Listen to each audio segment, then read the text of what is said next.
Hello, I'm Angela Nelson. I'm an associate professor of popular culture in the School of Culture and Critical Studies at Bowling Green State University. And the topic of my presentation is the Wayans Brothers' Unspoken Token as Televisual Memorial Commemorating Good Times. This is a smaller part of a book I'm writing about the situation comedy. I don't think anybody 20 years from now is going to remember what I said. I'm not trying to have my lines etched in some archives or on a wall someplace. Jimmy Walker, Bad Times on the Good Times set in Ebony Magazine, 1975. Good Times, an American situation comedy that aired on the CBS network from February 8, 1974 to August 1st, 1979, depicted a resilient urban African-American nuclear working class family, the Evanses, on primetime television. The Evans family consisted of the married couple and parents, Florida and James Evans Jr., Sr., and their three children, James Jr. or JJ, the oldest son and a talented painter, Thelma, the middle child and only daughter who aspires to be a doctor, and Michael, their militant youngest son who aspires to be a lawyer. Janae Dubois was cast as the family's neighbor and Florida's best friend, Willona Woods, who later in the series adopts an abused child, Penny Gordon Woods.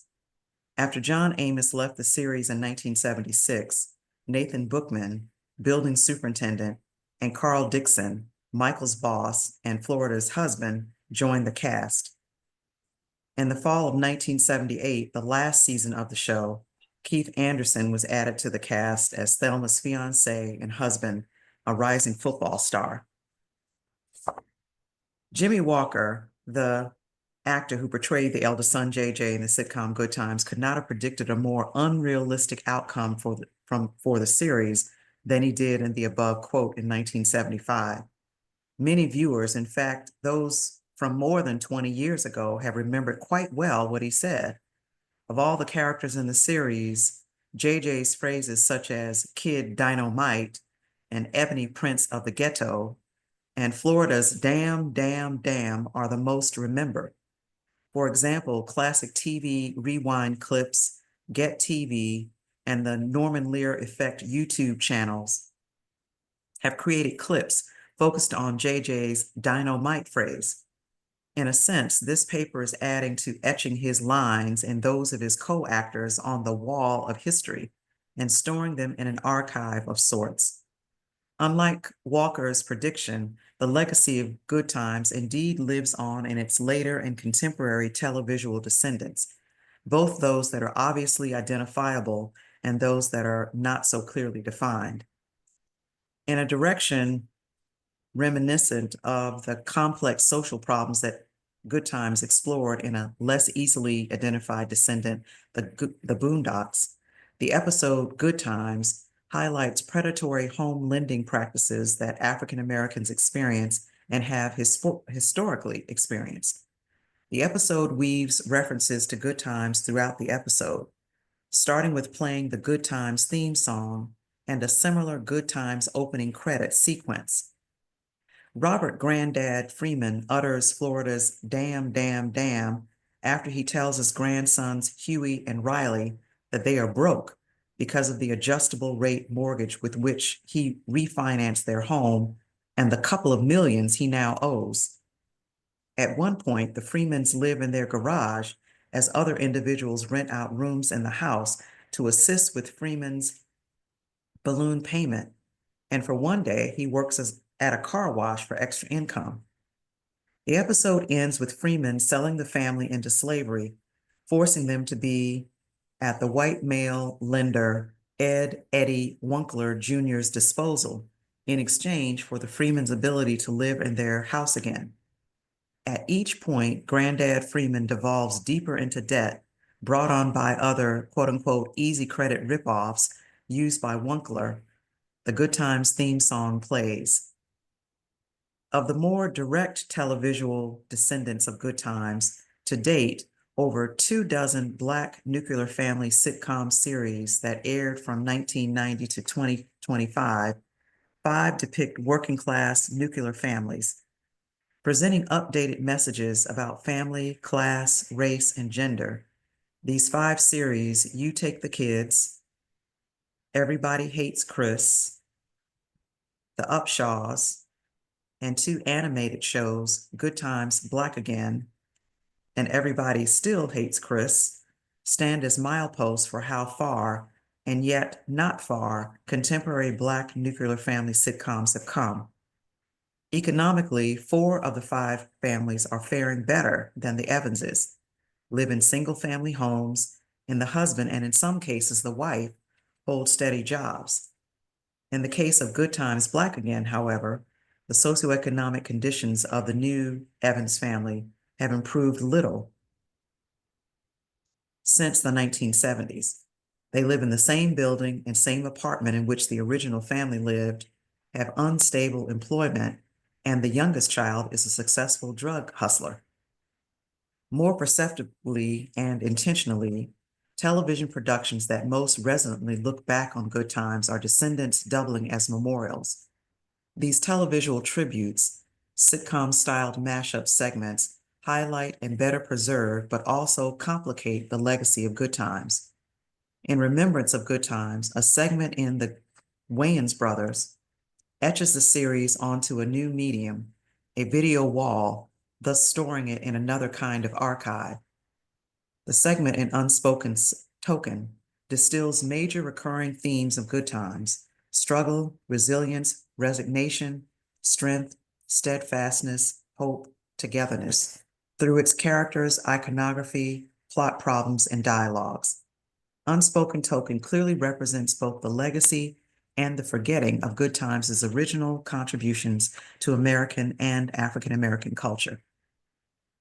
The Wayans brothers Unspoken starred Sean Wayans as Sean Williams and Marlon Wayans as Marlon Williams, with Unspoken Token broadcast on October 15, 1997.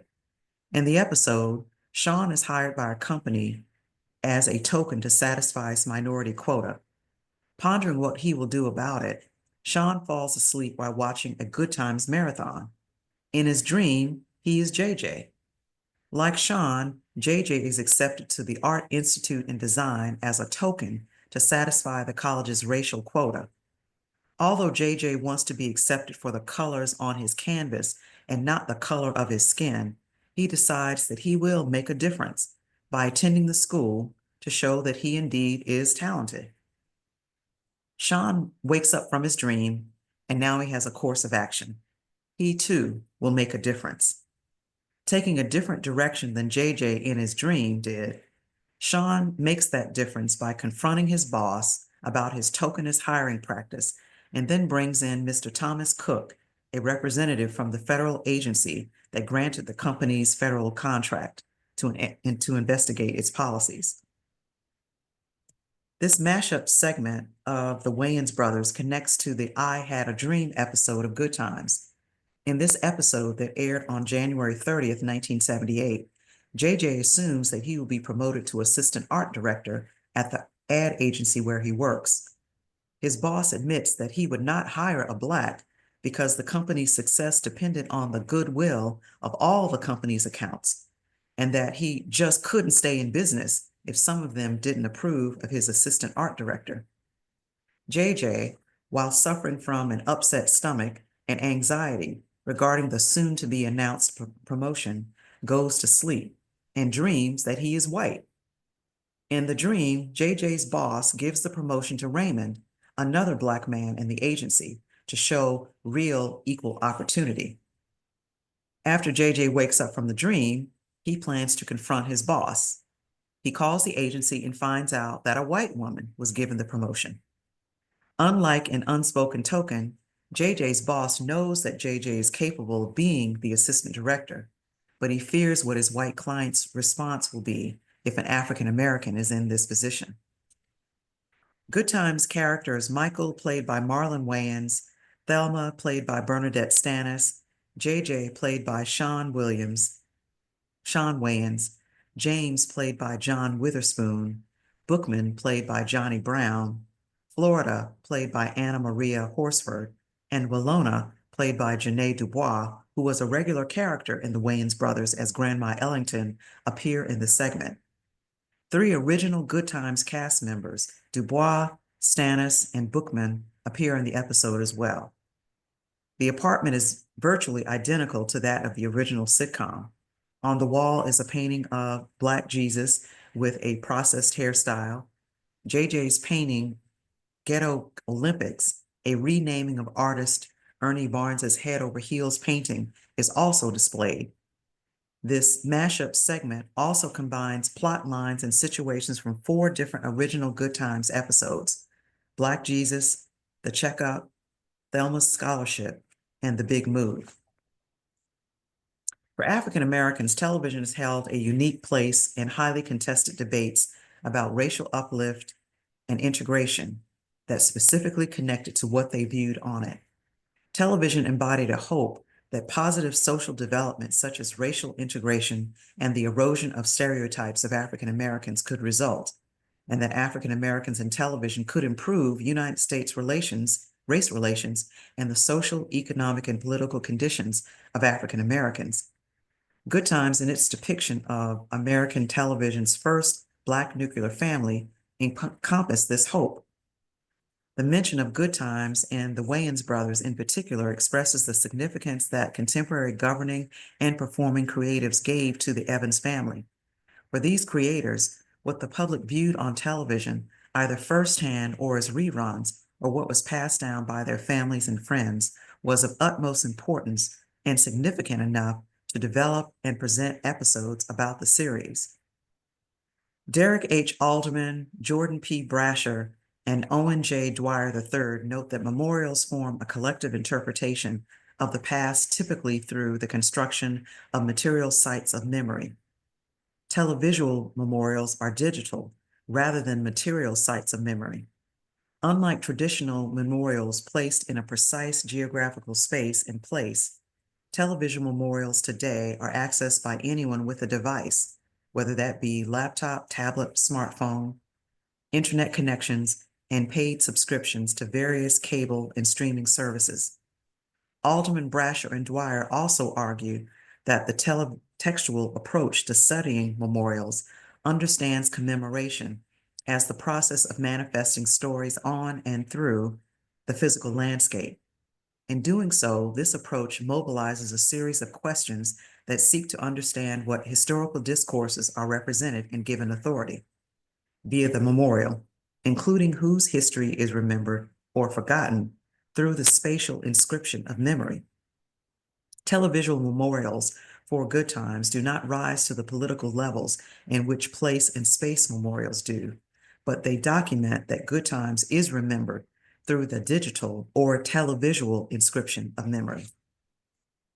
The writers of Wayans Bros' sitcom-styled mashup sitcom reinscribed the series in American and African American cultural memory.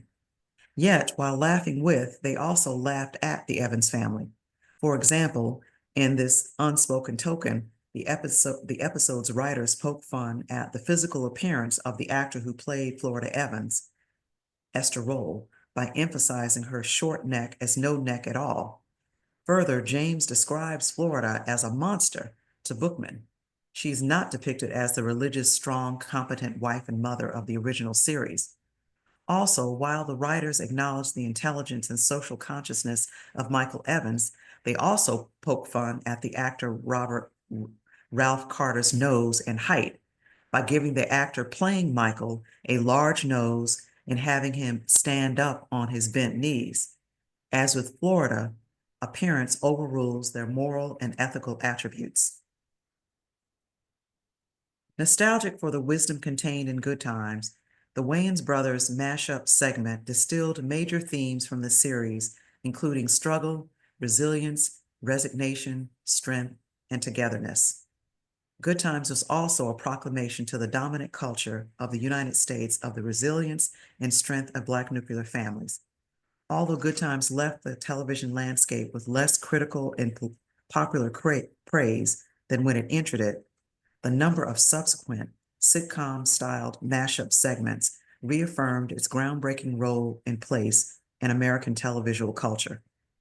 Its pioneering depictions of family, class, race, and gender assure the place of Good Times in American primetime television history. Thank you for your time, interest, and attention.